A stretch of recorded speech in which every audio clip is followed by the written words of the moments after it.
Due to the graphic nature of this cult's crimes, listener discretion is advised. This episode includes discussions of murder and assault that some people may find offensive. We advise extreme caution for children under 13. Human sacrifice has been practiced across many ancient cultures, from the Celts in England to the Aztecs in Mesoamerica to the Vikings in Scandinavia. Mark Pagel, an evolutionary biologist at the University of Reading, describes the purpose behind human sacrifice like this, quote, "Imagine you lived in a society that is highly stratified, and the winners, or so-called elite of that society, would, on certain occasions, just grab someone off the street and sacrifice them. It's an effective tactic to warn people that the elite are powerful and to get them to toe the line. It doesn't mean that sacrifice is just or right, but it does serve to control a society," end quote. And when the Hernandez brothers rolled into a small, sleepy Mexican town, they were willing to go to any lengths to establish that control and wield it however they saw fit.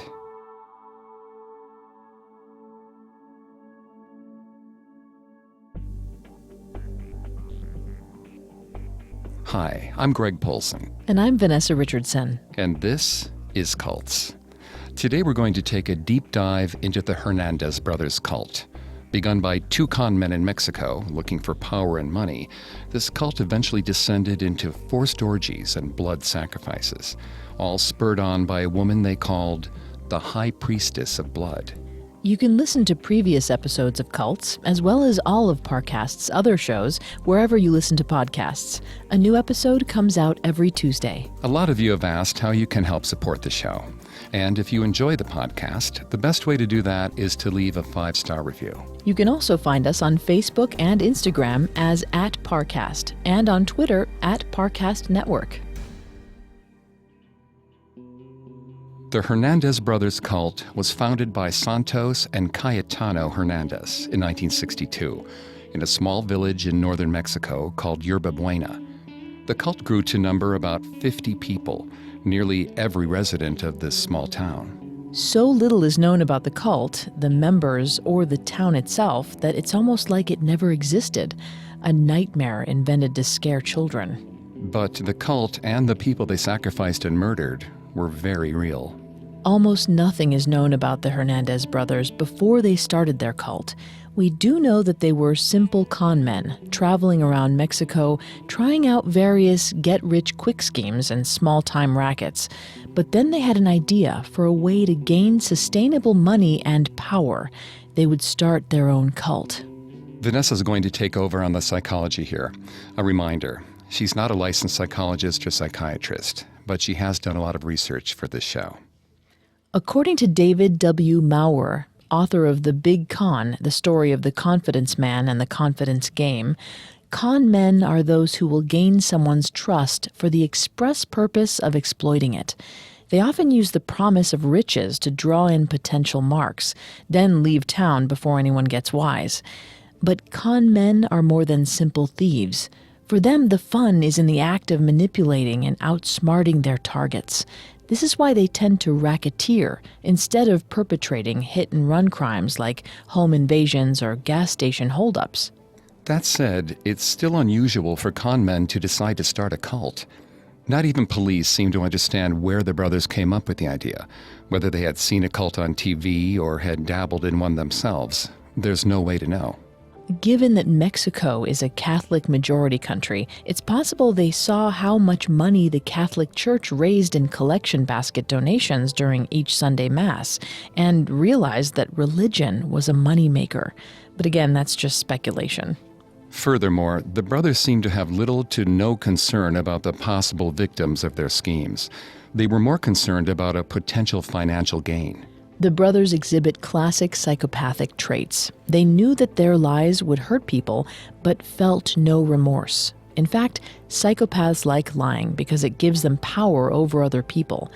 According to Maria Konnikova, author of The Confidence Game, Why We Fall For It, Every Time, psychopathy, coupled with narcissism and a general Machiavellian attitude, create the perfect con artists. They find the cons to be thrilling, and the higher the stakes, the better. Of course, statistically, it would be incredibly rare for two psychopaths to be born into the same family, as only 1% of the population are true psychopaths. But if one brother was a psychopath and both were narcissists, it's easy to see where they could have fed each other's more degenerate tendencies. The brothers thought that the best way for their new scheme to succeed would be to look for potential cult members that had little education and were isolated from the larger world. The town of Yerba Buena fits the bill perfectly.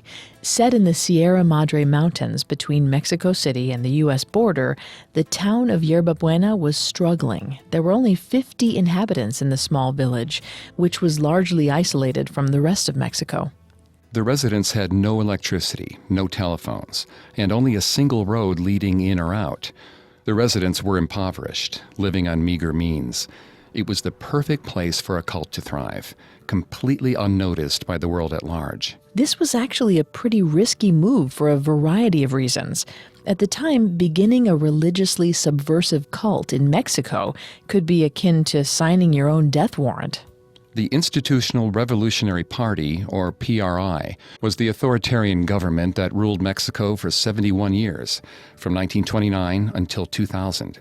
During this time, it was not uncommon for the PRI to round up entire villages of people deemed subversive and burn their village to the ground.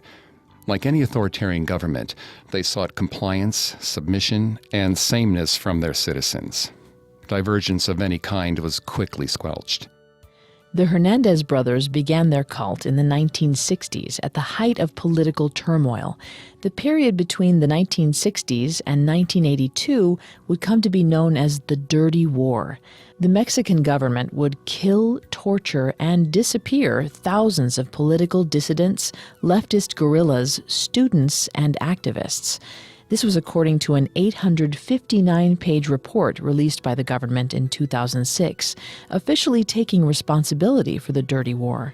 In the 1960s, Mexico was as cut off from the rest of the world as Yerba Buena was cut off from the rest of Mexico. It was an insular place, full of political unrest.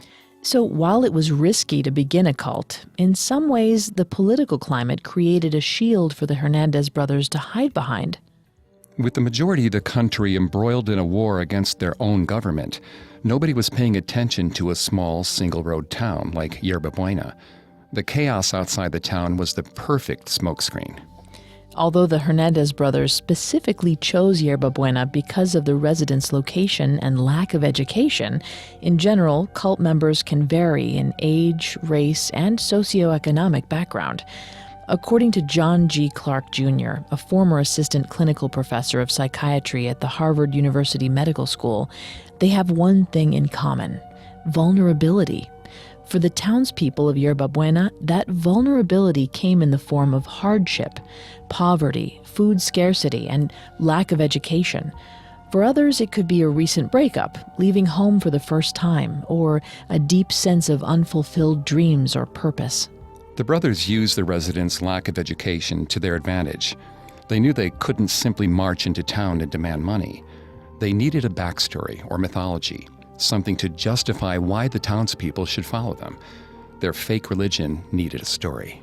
So they borrowed a mythology from an ancient religion and told the villagers that they were prophets of the powerful Inca gods. And furthermore, that those Inca gods would give the townspeople wealth and prosperity in exchange for their worship. So desperate were the inhabitants of Yerba Buena, they might have gone along with anything for the promise of 3 square meals a day. If the brothers had done a little more research, they might have constructed their story a bit differently. The Inca civilization was actually located in ancient Peru in South America, at one point becoming the largest civilization in the ancient world, though it never extended into Mexico. So it wouldn't really make sense for their prophets to show up in Yerba Buena. The villagers had likely never heard of the Incas or anything to do with the Inca religion, as the primary religion in Mexico was Catholicism, and the villagers were uneducated in South American history. The Inca religion was concerned mostly with trying to assert some control over the natural world: earthquakes, flooding, storms, anything that would spell disaster for their civilization. The Incas worshipped Inti, the sun god, and also Mama Quilla, the moon goddess, among others. In Cuzco, the Inca capital, the two gods were represented by spectacular metal statues and worshipped by priests and priestesses. The high priest of the sun was the most powerful priest in the Inca Empire, chosen from noble lineage. All other priests and priestesses submitted to him. He was second only to the Sapa Inca, or emperor, in the Inca hierarchy. The Incas established sacred sites all over their territory and in every new place they conquered, favoring geographical formations like natural springs, caves, and mountaintops where important ceremonies would take place. It's doubtful that the Hernandez brothers had this much knowledge of the Incas when they came upon the unwitting residents of Yerba Buena. But nevertheless, the townspeople actually accepted the brothers' claim that they were prophets of the Inca gods. This claim may seem outlandish, but the brothers accompanied it with a standard practice in cults called love bombing, which can also be seen at the beginning of abusive romantic relationships. Essentially, the victim, or potential recruit, is praised, given affection, told how wonderful they are. The person feels love like they never have before. The brothers wrapped the love bombing phase into faux Inca rituals that they created. They would take the villagers into caves surrounding the village. There, the brothers would tell them that they had been specially selected by the gods to follow them. They gave these villagers a sense of importance and destiny they'd never before felt. The brothers would give the villagers drugs, marijuana and peyote, before the rituals to help subdue them and make their minds more pliable. Peyote is a drug derived from a small cactus native to Mexico and has psychoactive and hallucinogenic properties. It has a long history of being used in Native American rituals and for medicinal purposes. Its effects last for 10 to 12 hours, and it can cause both visual and auditory hallucinations. Typically, users will experience what is known as a peyote trip. For some, this means feeling, hearing, and seeing things more clearly than they ever have. The drug can also make sex feel much more intense. Depending on your preferences, that might be a good thing. For others, it means traveling to a completely different world where everything feels surreal and mystical. For some, this world is made of rainbows or filled with bliss. But for others, it's a nightmarish hellscape, pricking their every fear. These peyote experiences can quickly turn into a vile 10-hour experience. As the villagers began to experience the drug's effects, the brothers would bang on drums and chant nonsense, working the villagers up into a frenzy. After the brothers had used the rituals to bring the villagers into their cult, they told them that the Inca gods required money, a sort of tax, that they needed to give to the brothers as their prophets. In exchange, the gods would reveal gold and hidden treasures in nearby caves. And the villagers believed them. For several weeks, the brothers were able to stay in the town of Yerba Buena. They lived for free in their residents' homes, taking whatever food and drink they wanted, while the cult members gave them any money they possessed. They relished the perks that their status as Inca prophets accorded them, but it wasn't long before they wanted more. The brothers decided to up the ante. They also wanted sex, and on their own twisted terms. We'll look at those twisted terms after this break. Vanessa and I have some exciting news for you. Starting now, you can listen to Cults episodes that are older than 6 months, completely ad-free, exclusively on Stitcher Premium. We're always looking for ways to improve the listener experience. We found an amazing partner in Stitcher to bring you episodes ad-free 6 months after they're released. Again, this will only affect episodes that are older than 6 months. Nothing else will change. We'll still be releasing new Cults episodes wherever you listen to podcasts. For a free month trial, go to stitcherpremium.com/Parcast and use promo code Parcast. That's stitcherpremium.com/Parcast and use promo code Parcast. As the giant grew closer, Enceladus realized something was wrong.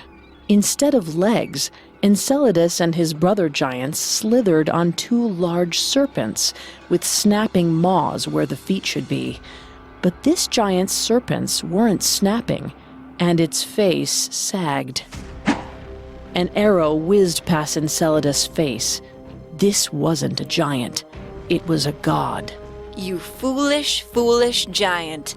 No one rebels against the gods and escapes unscathed. Athena, the goddess of war and wisdom, peeled off the face of a giant she'd flayed alive, revealing her own face, dripping with blood. Hi there, I'm hosting a brand new show on Parcast called Mythology.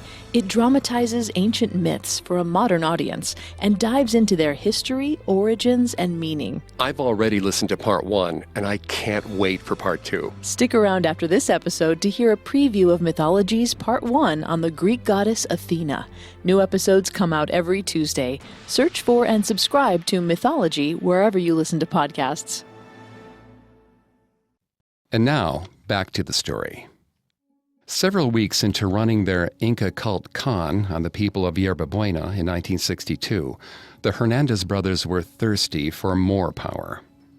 The brothers took the villagers into the caves for another ritual, but this time they waited until their followers were incapacitated by drugs to sexually abuse them.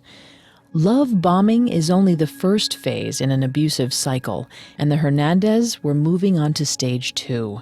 The next phase is called devaluation. The abuser will find the victim at fault somehow and degrade and debase them. The victim has grown so attached to the abuser because of the love bombing that they will change their behavior to suit him or her. The abuser will then shower them with love again, reinforcing the idea that only by following the abuser's rules can the victim be happy. Eventually, the brothers were able to coerce their followers, both male and female, into drug-induced orgies. But it wasn't just the drugs that gave the brothers their control. It was also something more ephemeral. California Institute of Technology psychologist John Patrick Peterson has argued that it's humans' desire for comfort that draws them into cults, and cult leaders exploit this desire by promising their followers otherwise unattainable goals like financial security, constant peace of mind, perfect health, and eternal life. Cult leaders use this need to further psychologically manipulate their followers. According to Dr. Clark, quote, eventually they keep the mark involved in group ecstatic activities or use meditation, obsessive praying, constant lecturing or preaching, or lack of sleep to maintain the mind in a constantly debilitated state, end quote. In other cults, the leaders would also need to isolate their followers to maintain their power. But in a small remote town like Yerba Buena, this never became an issue. They were already isolated. The brothers continued their cult for many months. The villagers gave them money, food, and sex. The brothers thought they had hit the jackpot. For a long time, the villagers waited for a return on their investment.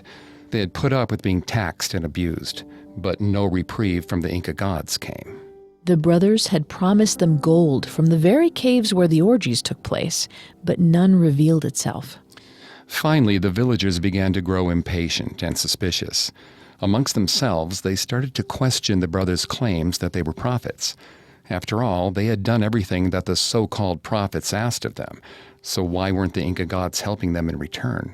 In the fall of 1962, 2 cult members decided to approach the brothers directly with their doubts. After the brothers had gathered everyone into a cave for another ritual, the 2 members stepped forward and demanded concrete proof that the brothers really were Inca prophets. The brothers were shocked, but they were also veteran con men. They didn't let their masks slip. They told the doubting cult members that the gods didn't respond to demands, but they would pray for one of them to appear. Once they were on their own, though, the brothers panicked.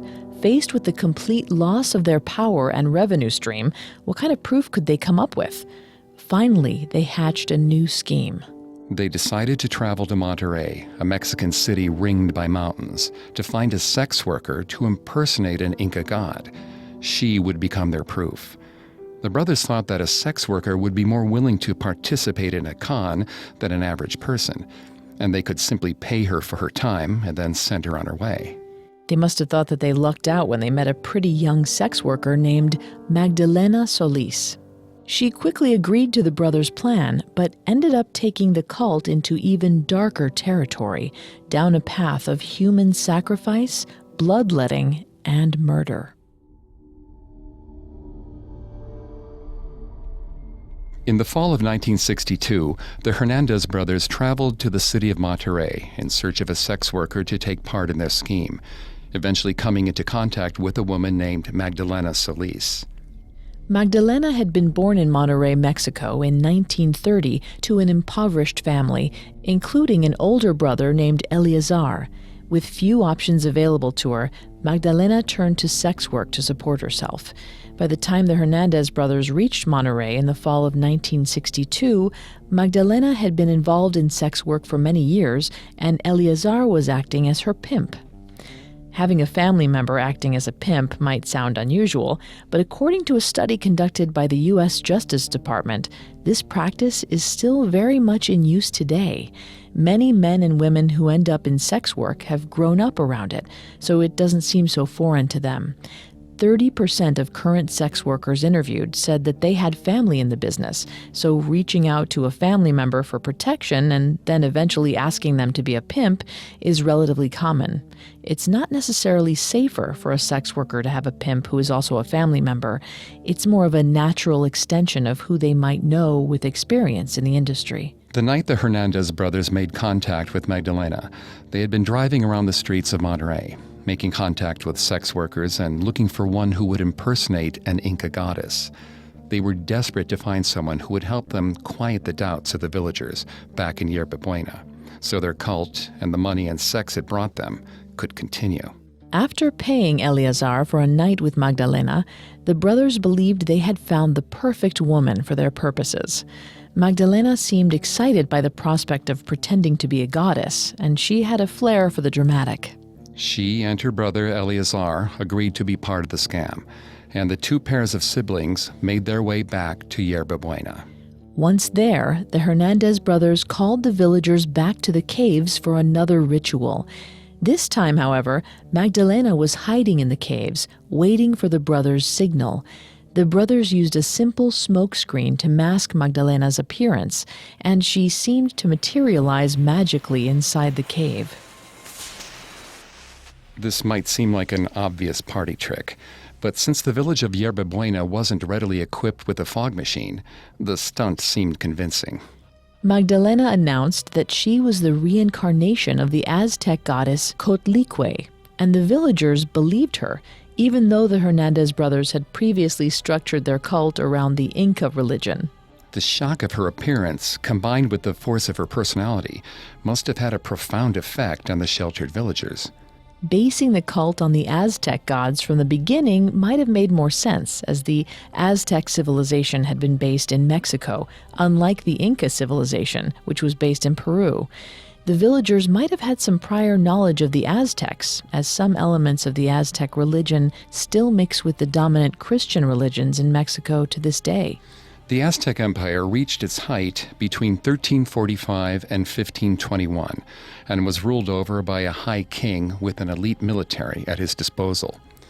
The Aztecs worshipped many gods, the two most important being the Huitzilopochtli, the war and sun god, and Tlaloc, the rain god. Cotlique, the goddess that Magdalena claimed to be, was the Earth Mother goddess. Magdalena's choice of Cotlique as part of her lie may have been an inspired idea. In Aztec legend, Cotlique has two sides. She's the Earth Mother that gives life, but also that consumes life. In Aztec art, she's represented as wearing a necklace of severed human hands and hearts, and a skirt made of slithering snakes. As the legend goes, Cotlique was a priestess who was sweeping a sacred temple when a ball of feathers drifted down from the sky and impregnated her with the Aztec god of war. Before this god was born, Cotlique's other children, gods of the moon and stars, became ashamed of their dishonored mother and tried to kill her. But Cotlique was warned of their approach, and when they arrived, the god of war burst from his mother's womb, fully formed as a fearsome warrior. Using a ray of the sun as his weapon, he killed the gods of the moon and stars, symbolizing the sun's victory over the night. When Magdalena appeared as Cotlique, she quickly made her bloodthirsty intentions known. It's hard to say whether the brothers had planned the next part or if Magdalena was improvising. She demanded that the 2 villagers who had expressed their doubt to the brothers be brought before her. She ordered the rest of the villagers to kill the 2 disbelievers as a human sacrifice, and the cult members, now habituated to take orders and thinking they were in the presence of an actual god, immediately lynched them. The Aztecs actually did have a history of human sacrifice, though they usually sacrificed people they had captured during war as they sought to keep their vast empire under control. The Aztecs took part in what they called flower wars, which were wars undertaken specifically to gain human captives for sacrifice. Such captures were common during times of famine or other crises, when the priests told the people that the gods required regular human sacrifice to be appeased. In a flower war, the Aztec leader and the enemy leader of a separate territory, whose people were also suffering and wanted their own sacrifices, would work out the details beforehand. They would mandate a certain number of captives that each side would take, and then in battle, instead of killing their enemies, each side would capture warriors until they reached the quota. Even though there was something administrative about these wars, it was still life and death for the soldiers, as they would be sacrificed if they were captured. Aztec human sacrifices usually took one of 3 forms: decapitation, the heart being removed from the body, or the person being forced to fight in a one-sided battle to the death, in which he alone had to face a group of elite soldiers. The Aztecs considered the best human sacrifice to be that of a warrior who had fought bravely in battle. When the sacrifice took the form of heart removal, the victim would be brought to a temple, often on the top of a mountain, and the priest would cut open the victim's chest, then remove their heart while it was still beating, allowing the blood to run down the temple steps. The Aztecs weren't the only ancient religion to take part in human sacrifice. The Inca religion, which we've already touched on, also included human sacrifice, especially upon the death of a Sapa Inca, or emperor, so that he would have people to accompany him to the afterlife. When the Sapa Inca died in 1527, as many as 4,000 servants, concubines, and officials were sacrificed. Disturbingly, those sacrificed often included children. The Incas even had a name for this particular type of sacrifice, which translates to royal obligation. The parents of Inca children considered it an honor to have their children chosen for sacrifice, and it bestowed great privilege onto them and their community. The Incas favored the sacrifice of children to ensure that the best of their civilization went to join their deities in the afterlife. The children were specifically chosen for their beauty, and if they were girls, they had to be virgins. The children would be dressed in finery and well taken care of prior to the ritual, at which point they would either be cut open to have their hearts removed, or they would be strangled. Their blood would be painted onto the statues of the gods. Other methods of sacrificing humans included blows to the head or being buried alive. Researchers have found some of these children's bodies in temples on the tops of mountains, where the freezing temperatures have kept them well preserved. But it's unclear whether Magdalena was aware of these traditions or purely following a sadistic impulse. After introducing Magdalena to their cult as a goddess and her ordering the deaths of the 2 villagers, the Hernandez brothers thought that they could continue on with their cult as they had before. Magdalena was supposed to accept money for her time and head back to Monterrey with her brother and keep her mouth shut about what was happening in Yerba Buena. Instead, Magdalena enjoyed her taste of power and decided to stay in Yerba Buena and continue her part of the deception. What could the brothers do? If they revealed that she really wasn't a goddess, they'd also have to admit that the entire premise of their cult was fake and lose everything they'd built. They had to be content with the new positions that Magdalena gave them, as her high priests, along with Magdalena's brother Eleazar, all subservient to her as the goddess Cotlique. Some parts of the cult that the brothers had created did continue under Magdalena. The villagers still had to give up both money and sex. But Magdalena proved herself to be a much more unstable and terrifying leader than the Hernandez brothers. We'll examine Magdalena Solis's psychology right after this. Now, back to the story. The Hernandez brothers always appeared to be aware that they were conning the villagers and never actually believed what they were telling them about Inca gods and gold hidden in caves. But after she joined the cult in 1962, Magdalena Solis seemed to believe that she really was a goddess. Magdalena may have been suffering from some sort of psychosis. While it seems unlikely that such a person could convince others to follow her lead, a Harvard Medical School research group studied charismatic cult leaders and concluded that, quote, a subset of individuals with psychotic symptoms appears able to form intense social bonds and communities despite having an extremely distorted view of reality, end quote. It's possible that despite her religious delusions, Magdalena was also a charismatic leader, much like the other cult leaders we've looked at, such as David Koresh of the Branch Davidians and Marshall Applewhite of Heaven's Gate. And she was certainly violent. After the murders of the two villagers, Magdalena's bloodlust only became more intense and grisly. After a few more normal rituals, normal being relative here, Magdalena again demanded a human sacrifice. Magdalena developed what she called a blood ritual to kill her next victim.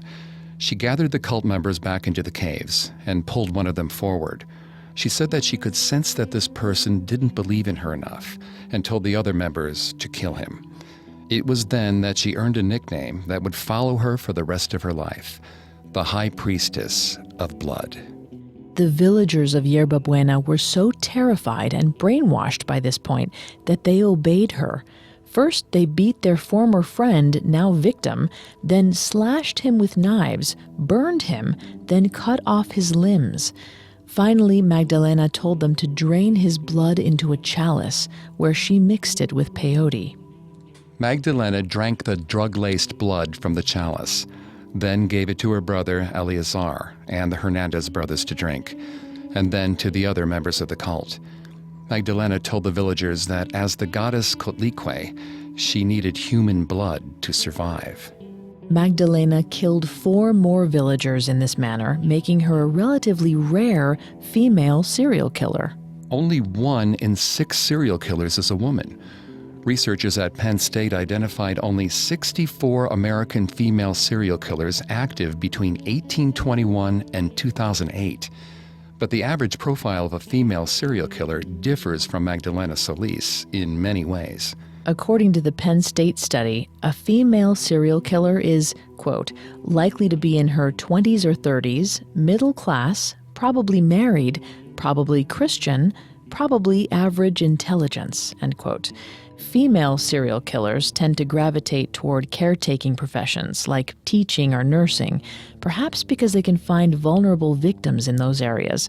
Their most frequent weapon is poison, rather than the more aggressive means that their male counterparts use for murder. As a result, and due to the public tendency to think women aren't capable of murder, female serial killers tend to get away with their crimes for longer, while also killing more victims. But Magdalena was not like most female serial killers. The biggest motivation for most female serial killers is money. But Magdalena was unique in that she got a sexual thrill from the killing, which is more commonly associated with male serial killers. Magdalena isn't the only serial killer to drink the blood of her victims. The first famous case of a serial killer drinking a victim's blood was that of Peter Kürten, also known as the Vampire of Dusseldorf. He was studied by a psychologist named Dr. Carl Berg after his arrest in 1930. Dr. Berg concluded that through a variety of occurrences in his childhood and a detailed fantasy life, Kürten had become aroused by the sight of blood and killed to achieve sexual satisfaction. We believe this is also what was going on with Magdalena. Such an attraction is known as paraphilia, or a sexual attraction to an object or person that is considered by society to be extreme or unusual. Sexual sadism, pedophilia, and voyeurism are all examples of paraphilic disorders. Psychologists believe that people first develop these disorders as young children if they see them in others, and then copy the behavior, especially if the child already has trouble forming successful interpersonal relationships. A person with a paraphilic disorder then becomes obsessed with the object of their paraphilia, and sexual satisfaction often can't be reached without it. So it would be fair to assume that Magdalena must have had a troubled and disturbing childhood, and her foray into sex work as a young woman certainly wouldn't have helped to alleviate any of her developing pathologies. And with her hold over the Hernandez brothers' cult, she finally had a place where she could explore her sadistic desires to their fullest. The villagers were brainwashed and scared, and the Hernandez brothers couldn't expose Magdalena without exposing themselves. It wouldn't be for several more months that a chance event would finally trigger Magdalena's downfall. By then, 6 cult members would be dead, consumed by a bloodthirsty psychopath.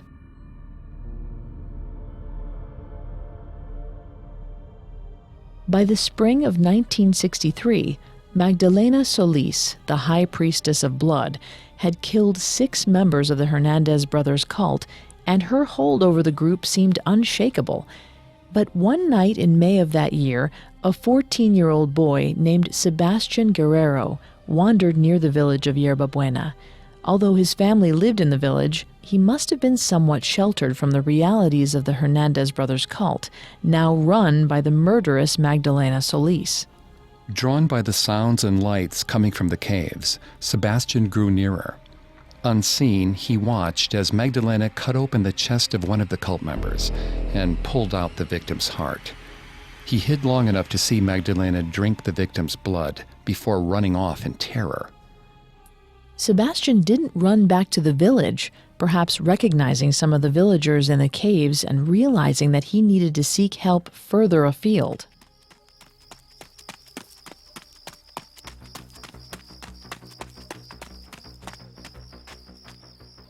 Sebastian ran for over 15 miles in the dark and over difficult terrain to the nearest police station in the town of Villagran.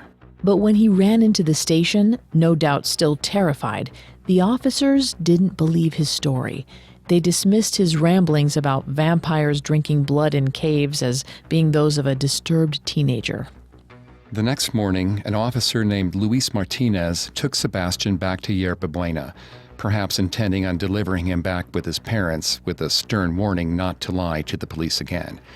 Martinez said that on the way, Sebastian could show him the caves where these alleged vampires were hiding. Reluctantly, the officer agreed. Sebastian and Officer Martinez were never seen again.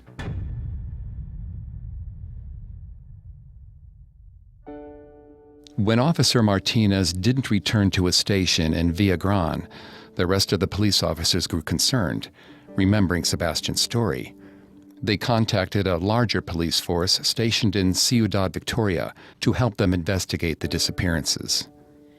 On May 31st, 1963, the combined police forces of Villagran and Ciudad Victoria, led by Inspector Abelardo G. Gomez, converged on Yerba Buena, looking for Sebastian and Officer Martinez. They found them in the caves, their bodies hacked to pieces by machetes, and with Officer Martinez's heart torn from his body. Now, finally understanding the depravity they were up against, the police approached the village of Yerba Buena itself. Magdalena and her brother Eleazar actually proved the easiest to capture. At a farm on the outskirts of the village, the police found the siblings so heavily under the influence of drugs that they were incapable of putting up a fight. But when the other cult members saw their leader being arrested, they panicked. They grabbed whatever guns they could lay their hands on, and a shootout with the police ensued. Inspector Gomez described the next moments when they cornered Santos Hernandez and the other cult members in mud houses. Quote, "From inside, Santos and the others opened fire. I had my men spread out and take cover, and we systematically shot up the mud so that no one inside could stay alive. When we went in, they were all on the floor, dead, Santos with them." End quote. Other cult members scattered into the nearby caves. All were eventually apprehended, with the exception of the other Hernandez brother, Cayetano, who had been murdered by cult member Jesus Rubio during the shootout. Apparently, Rubio believed that if he killed Cayetano, he would become a high priest and the gods would protect him from the police. With the Hernandez brothers dead, the Solis siblings in custody, and the rest of the cult members, numbering nearly 24, arrested, the police could finally investigate the full extent of the cult's crimes. In addition to the bodies of Sebastian Guerrero and Officer Ramirez, they found the dismembered corpses of 6 cult members, bringing the death total to 8. Astonishingly, even though Magdalena was behind bars, the cult members refused to testify against her. Perhaps they were still scared of her, or perhaps they believed that the gods would still somehow save her. Coercive persuasion or brainwashing can be so extreme in cult environments that the behavioral effects last even after a cult member leaves or escapes, according to The Psychology of the Cult Experience, written by Glenn Collins for the New York Times. The effects of brainwashing can begin to take hold in as little as 2 days, especially in a town as isolated as Yerba Buena. Brainwashing these cult members into submission would have been a relatively easy task.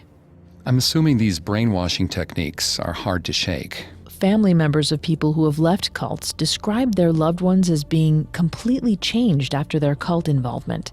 Where they were previously self-possessed and full of life, former cult members can display changed behavior, like having a flat affect when speaking, being humorless, almost zombie-like.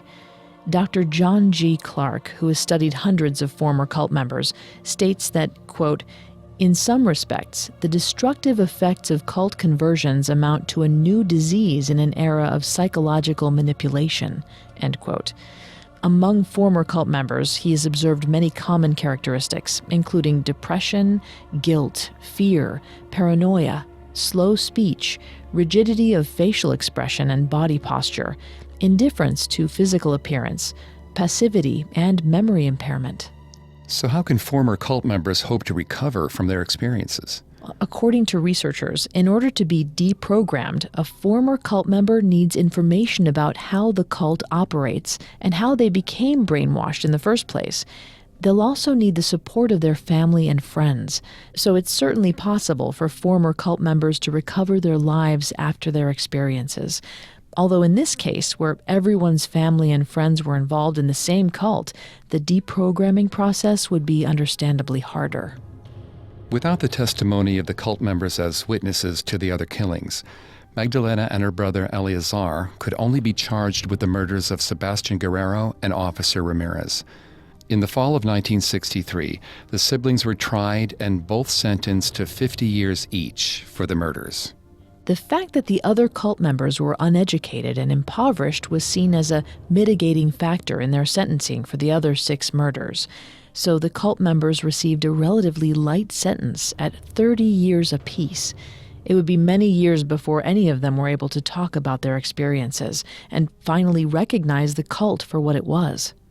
And even though the Hernandez brothers began the cult, it was Magdalena who truly pushed it to the depths of depravity.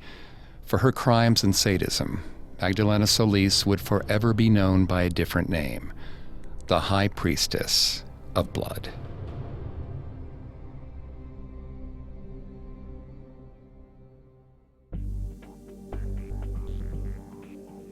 Thanks again for tuning in to Cults. We'll be back with another episode next Tuesday. Some of you have asked how you can help the show.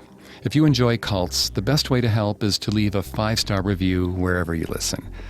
You can find Cults and all of Parcast's podcasts on Apple Podcasts, Stitcher, Google Play, CastBox, TuneIn, and your favorite podcast directory. You can also find us on Facebook and Instagram as @Parcast and Twitter @Parcast Network. We'll see you next time.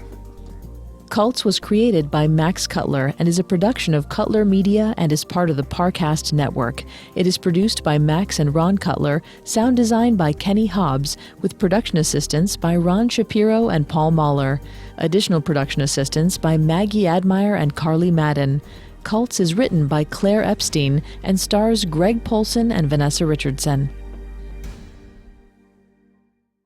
And here it is, your preview of Mythology's first episode on the Greek goddess Athena. I hope you like it. It was foolish to challenge the gods.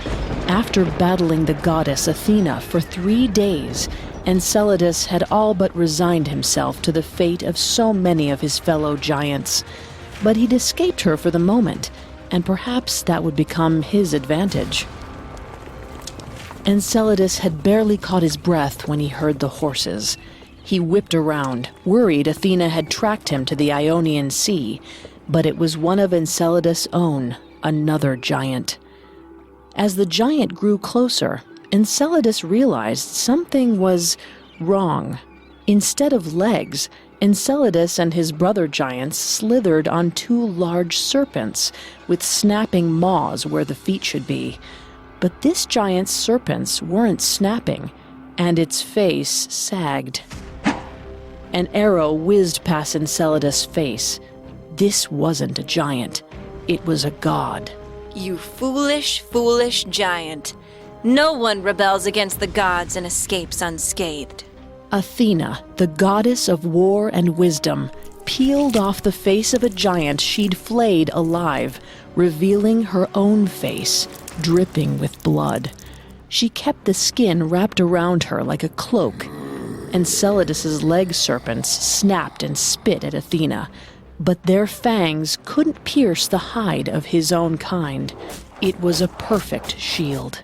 Athena knocked Enceladus into the Ionian Sea. Then she crouched down and lifted the entire isle of Sikalos.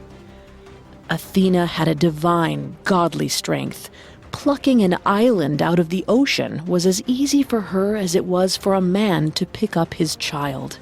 Athena straightened up, raising the island above her. She swung it around over Enceladus and slammed the island on his head. Enceladus crumpled under the blow of the island. He sank and then vanished beneath the landmass. His blood and anger rippled outward from the island. The place where Enceladus was defeated became Mount Etna, and the buried giant was reduced to expressing his wrath through eruptions and earthquakes. Yet something wasn't right. As she watched steam build above Mount Etna, Athena knew her heart was missing a piece. She'd used her wisdom and wit to defeat the enemy, embracing her role as a goddess of war, and it felt empty. She was destined for something greater. She was certain.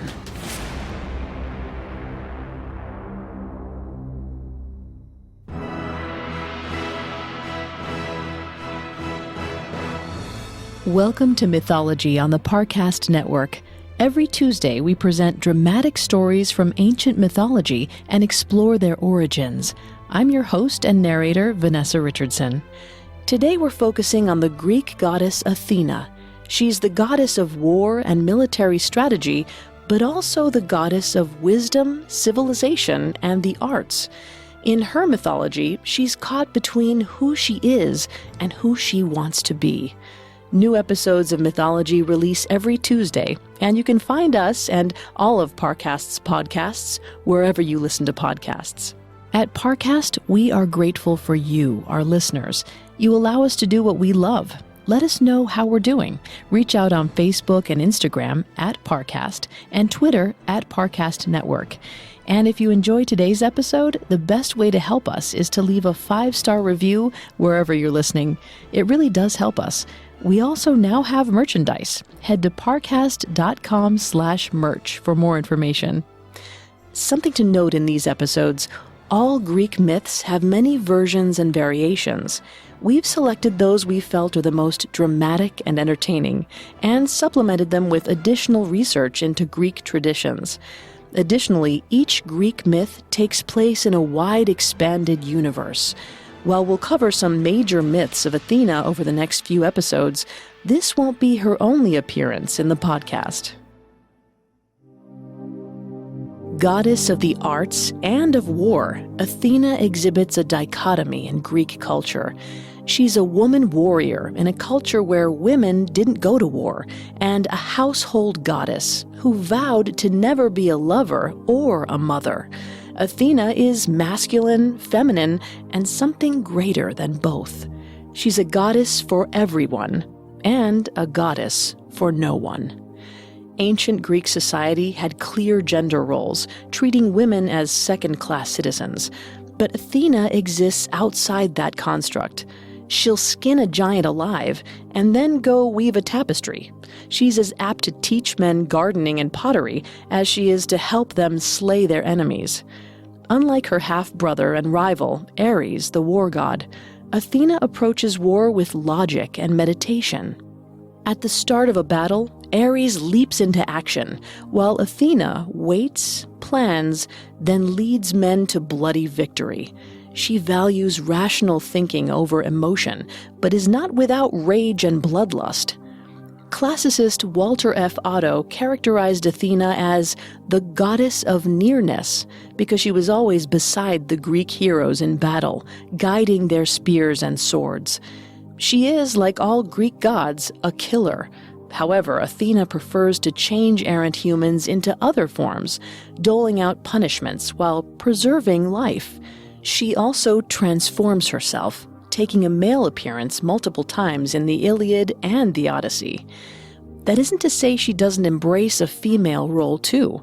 In today's myths, the building of the Palladium, the judgment of Paris, and the story of Arachne, Athena strives to be recognized as feminine, and this may be the hardest battle the goddess of war has ever fought. The king of the gods had a headache, and Zeus's son Hephaestus, like many children, was only making it worse. Hephaestus was god of the forge, born with a clubfoot. To him, a headache was nothing.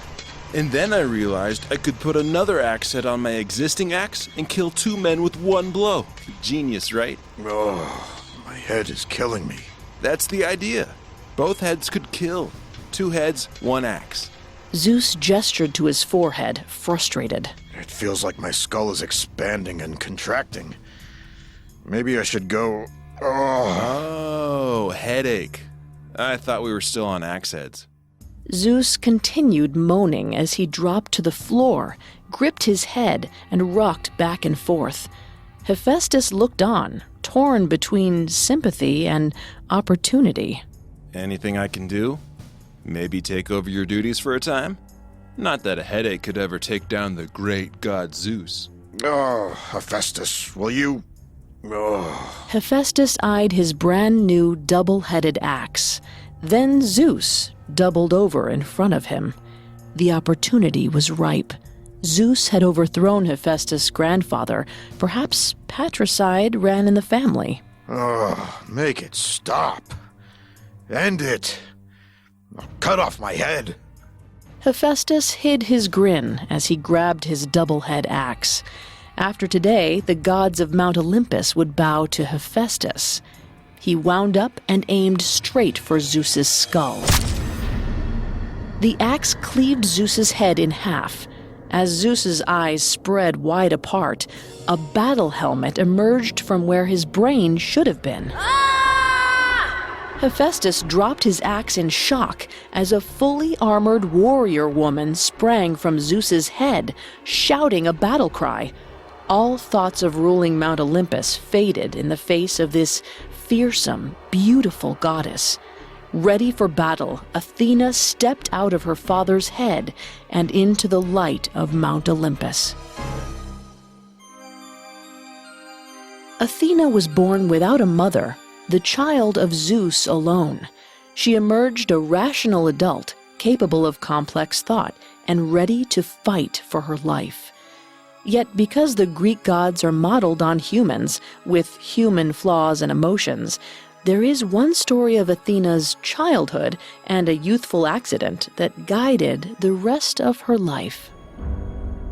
Zeus was accustomed to his children having a mother, so after he fused his head back together, he wasn't sure what to do with Athena.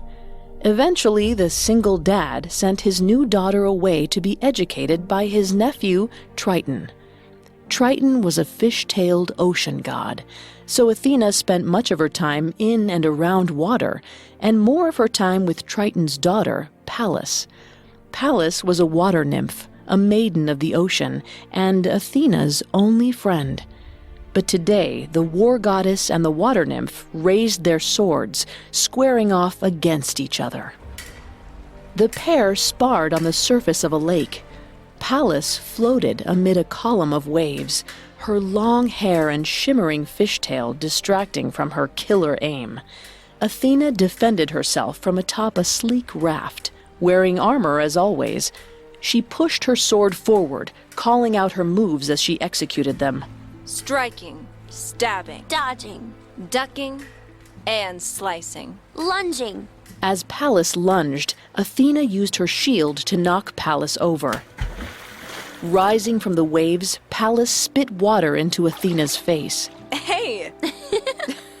Pallas spouted more water, somehow forming it into perfect concentric circles, like aquatic smoke rings.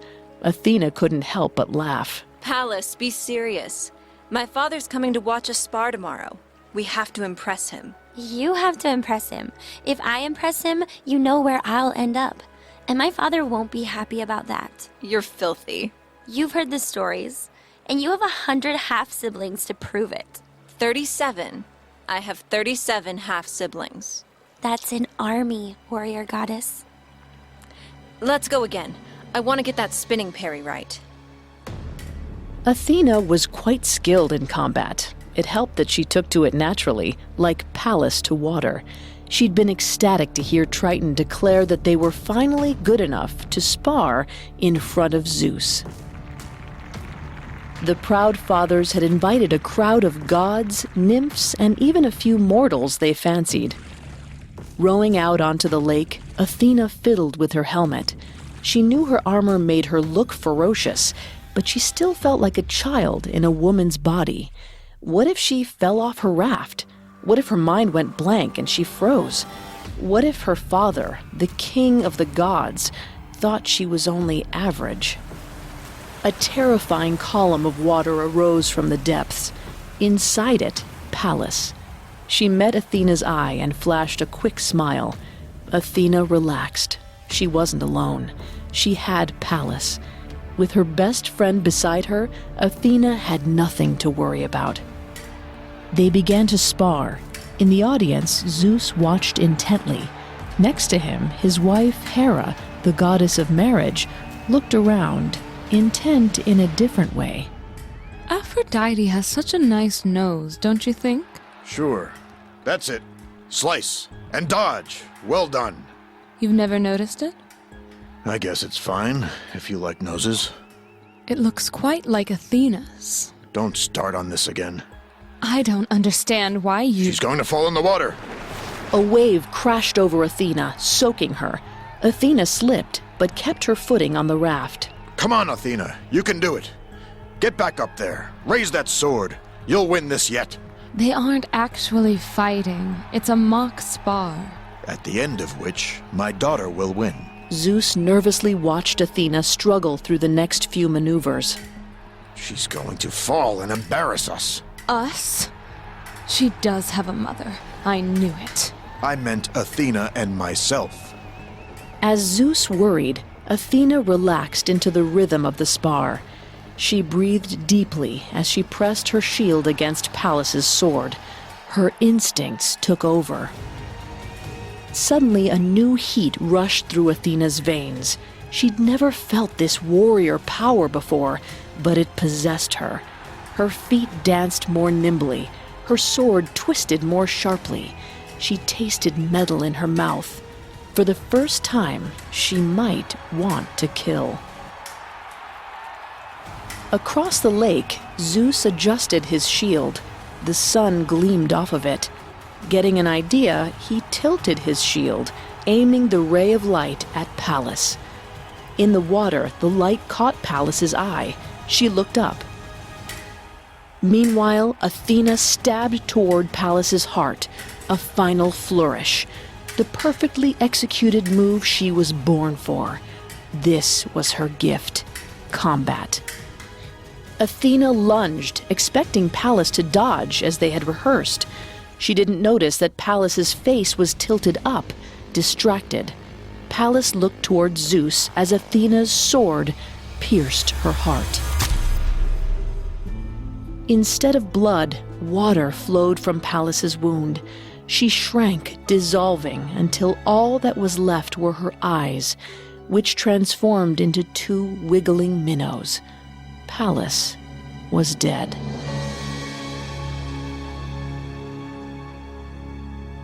If you enjoyed listening to this preview of our episode on Athena and want to hear the rest of it, search and subscribe to Mythology wherever you listen to podcasts. New episodes release every Tuesday.